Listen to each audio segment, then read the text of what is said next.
Continuamos com o nosso programa Eclésia desta noite, falando sobre os milagres de Jesus, comentando sobre alguns milagres da vida pública de Jesus e depois na história da igreja, que a gente vai começar a falar nesse bloco agora, se esses milagres continuaram e quem é o autor desses milagres. Lembrando, você pode mandar sua pergunta para a gente. Ô Padre Guido, olha só, esse assunto é bem interessante, né? Sempre que a gente fala sobre isso aqui, as pessoas têm dúvidas, querem entender um pouco mais sobre os milagres, querem saber como a igreja faz para reconhecer um milagre. Em alguns casos, a igreja precisa lidar com essa situação de reconhecer um milagre. Por exemplo, quando está trabalhando no processo de canonização ou de beatificação de algum candidato ao altar, a igreja abre um processo. Nesse processo é muito rigoroso, conta com profissionais, com teólogos, sacerdotes especialistas, para que tentam reconhecer, primeiro, se aquele sujeito que morreu com virtudes heróicas mesmo, que deve ser reconhecida como virtudes heróicas para que seja um dia elevado ao altar. E também a igreja conta com um milagre na intercessão daquele candidato ao altar, e aí alguém tem que dar o aval, né?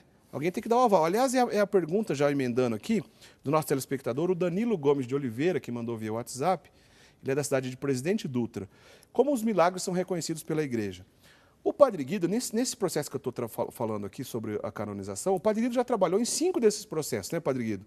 Em 5 processos de canonização e beatificação, o Padre Guido já trabalhou nesses processos, né? Seja ora como sacerdote especialista para acompanhar os casos, ou também recebendo a documentação para ver se ali tem algum possível erro, porque o processo é muito minucioso. Mas, Padre Guido, tudo isso para dizer, a pergunta quem dá o aval se o milagre é real? É a igreja ou é a ciência? Bom, em primeiro lugar, prezados amigos, cada um de nós é chamado para santificar a sua vida.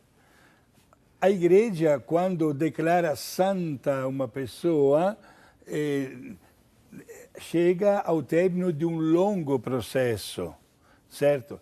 Em primeiro lugar, não vamos pensar que somente os que a igreja fala que estão no céu, né?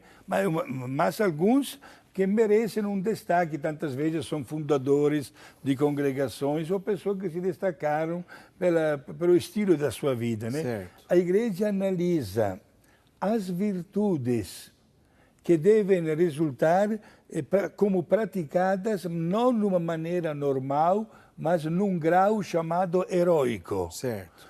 Depois analisa os escritos que esta pessoa, para que tudo que esta pessoa escreveu possa estar em perfeita sintonia com a doutrina da igreja. Depois analisa a fama de santidade. Isto é, chama tantas pessoas, olha no processo, né? Tantas pessoas que tiveram a oportunidade de conhecer este candidato a ser canonizado, né? Com tantos exemplos. E olha, cada uma das pessoas, quando é chamada no tribunal, jura sobre a Bíblia de dizer a verdade. Certo. Certo?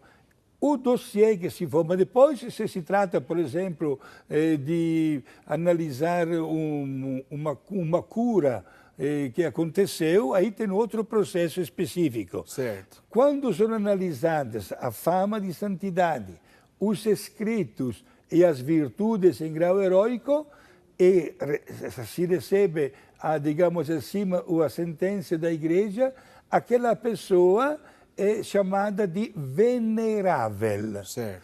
E com este título, hoje a igreja requer mais 2 passos, 2 sinais para chegar ao reconhecimento oficial da santidade. Certo. São os 2 milagres. Um para beatificação e outro para a canonização. Certo. Entre aspas, anos atrás não era assim.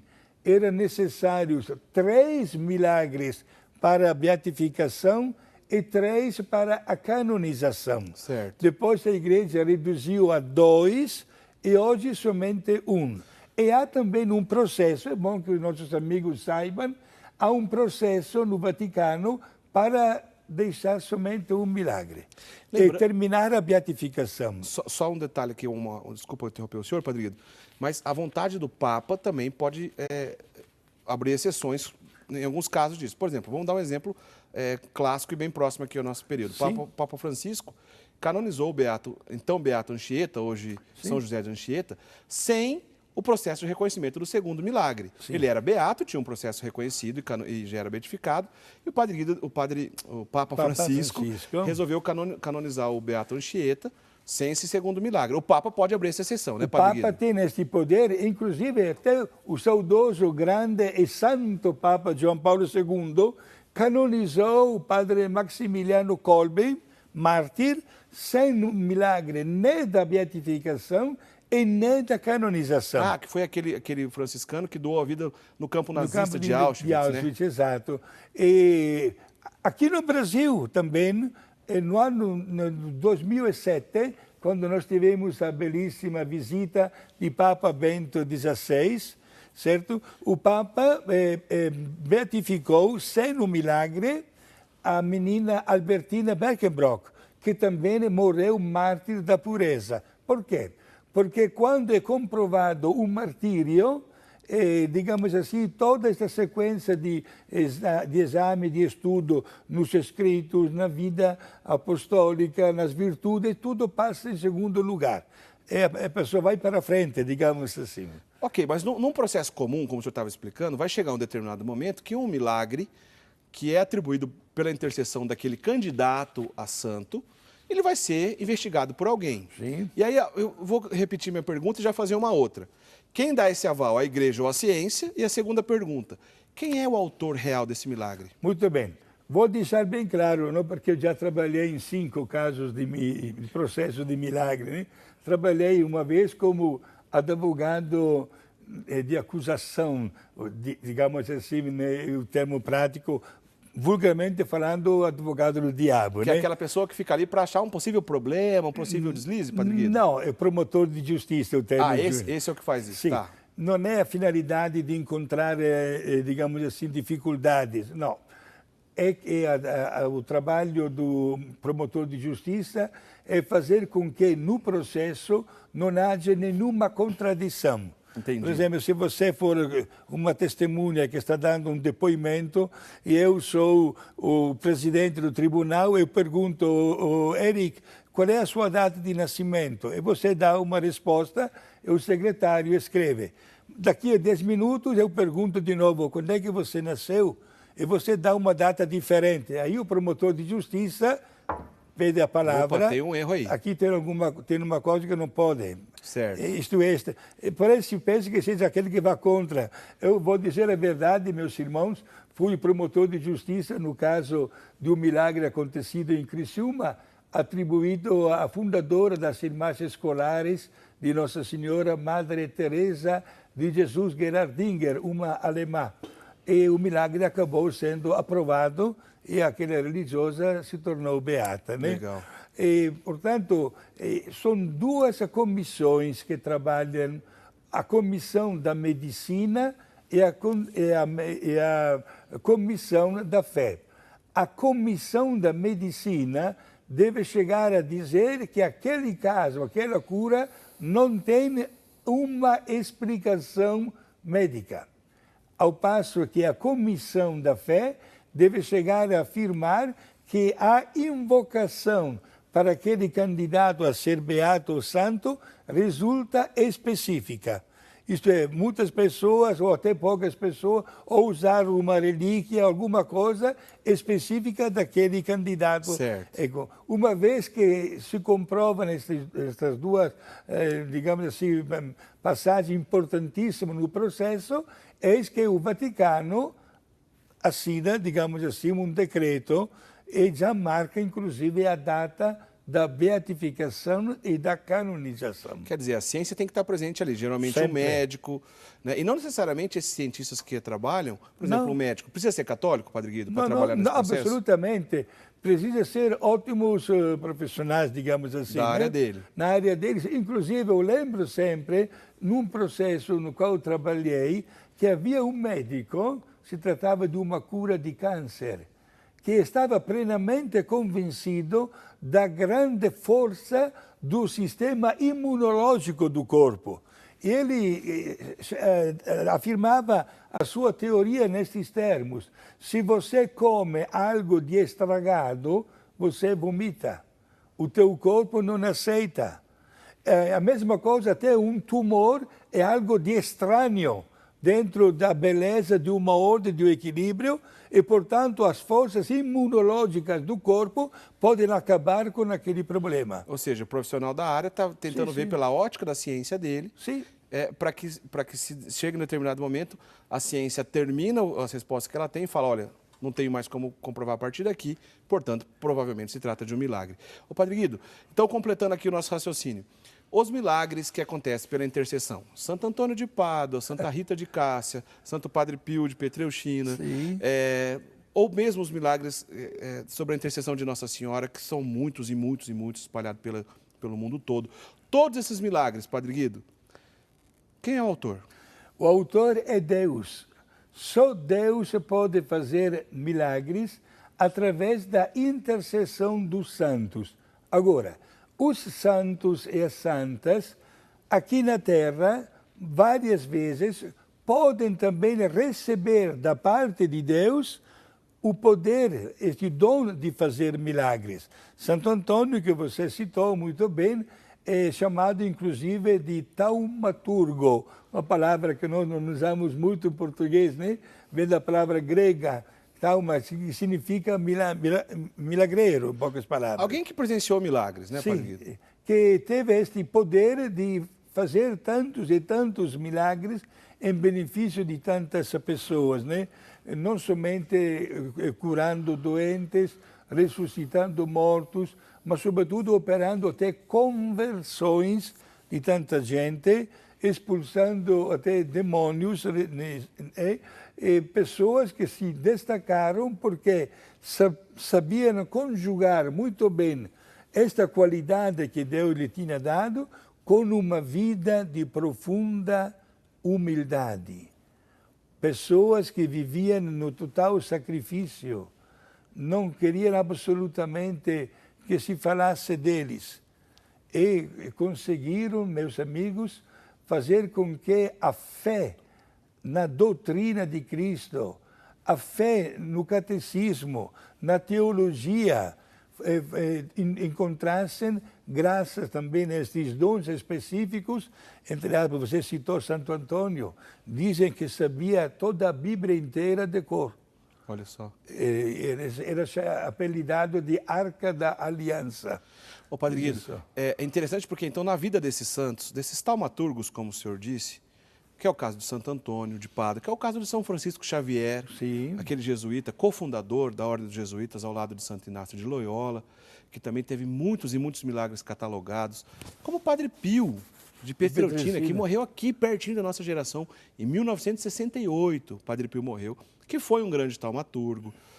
Como, por exemplo, a gente até separou aqui para lembrar, a Santa Maria de Jesus Crucificado, que é uma freira de origem palestina, que recentemente foi canonizada pelo Papa Francisco, que também tem muitos milagres catalogados na vida dela. Bilocação, está em 2 lugares ao mesmo tempo. E um detalhe específico da vida dela, Padre Guido, a gente vê nos relatos da vida dessa santa, Santa Maria de Jesus Crucificado, velocidade mística. Ou seja, algo totalmente fora ali, como a gente viu na própria vida de Jesus, fora da natureza.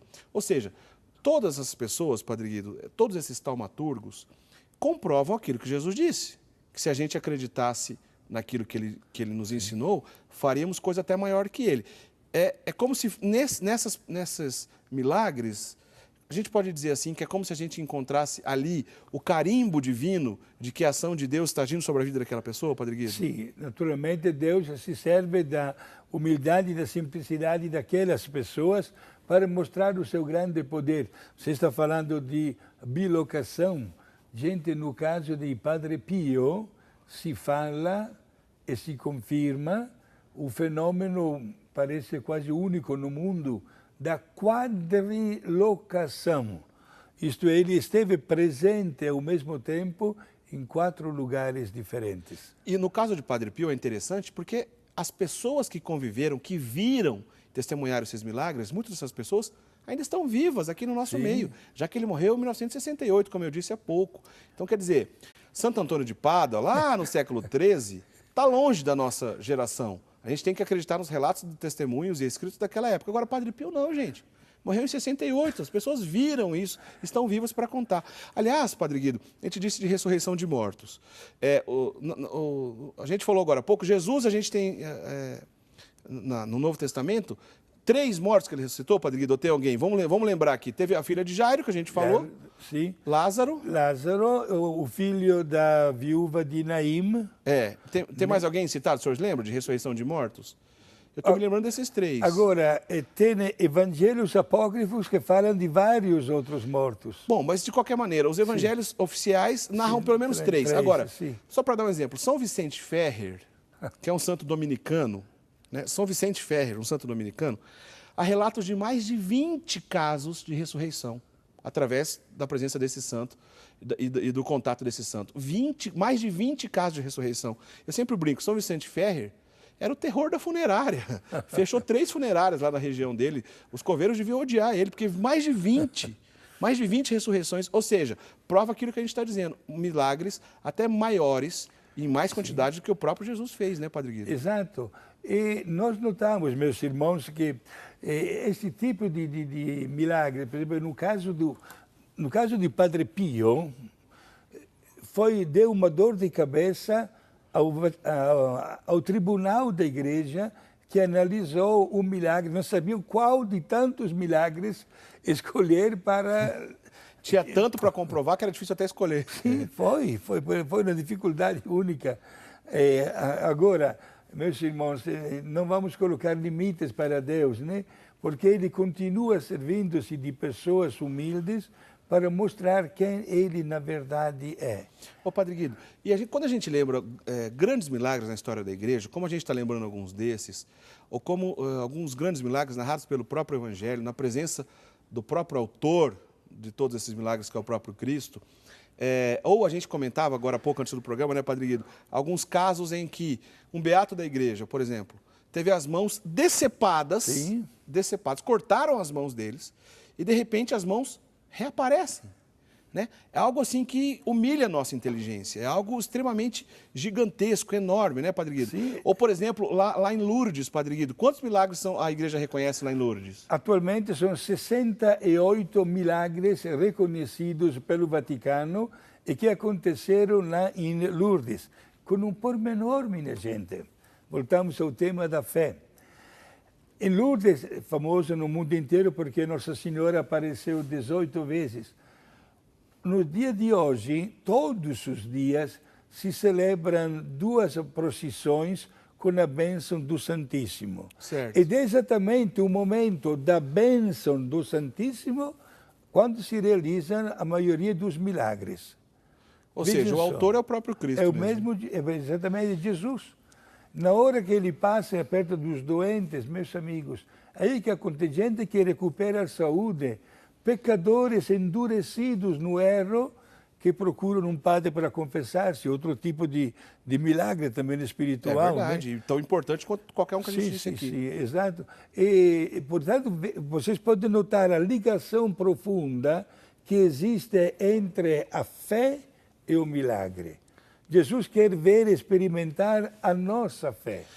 Então, Padre Guido, a gente vai para o intervalo, a gente volta para o último bloco, mas eu queria que o senhor comentasse no último bloco daqui a pouquinho, justamente para concluir o nosso raciocínio aqui. Diante de milagres tão grandiosos, diante de coisas tão fantásticas que a gente tem narrado na história da igreja, não corre-se o risco nos dias de hoje da gente banalizar o milagre? Ah, tudo agora é milagre, uma dor de cabeça que eu estava parou, foi milagre. Eu queria que o senhor contasse isso para a gente. Inclusive, o senhor pode fazer um comentário de algumas experiências fora da Igreja Católica, da visão de alguns irmãos protestantes, especialmente de um teólogo que a gente vai citar aqui, que acaba diminuindo um pouco toda essa história, menosprezando um pouco a ação dos milagres. Queria que o senhor contasse para a gente na sequência. Bom, a gente vai para o intervalo, mas só para deixar bem claro aqui, teve um telespectador, só rapidinho aqui antes de terminar esse bloco, esse telespectador não disse o nome, né? Ele mandou aqui uma mensagem para a gente dizendo assim, olha, o primeiro milagre de Jesus foi quando ele ressuscitou um passarinho, quando ele ainda era criança. Tem a ver com o Padre Guido falou agora há pouco aqui de um evangelho apócrifo. Certo. Essa narração de Jesus ressuscitando um passarinho quando criança, está no evangelho apócrifo. Repetindo, se está no evangelho apócrifo, a igreja não atesta como verdadeiramente inspirado. Ou seja, não dá para a gente ter certeza se isso é uma narrativa verdadeira, se é uma narrativa fantasiosa, ou se é apenas alguma obra literária que não dá para atestar sua veracidade. Então, o primeiro milagre de Jesus, na qual a igreja aceita, está narrado no evangelho, é justamente o milagre da bodas de Caná, onde Jesus transformou água em vinho, tá certo? Esse sim, de um evangelho canônico, dentro dos 4 evangelhos que a igreja reconhece como verdadeiramente inspirado. Vamos para o intervalo, a gente volta já já para terminar essa conversa.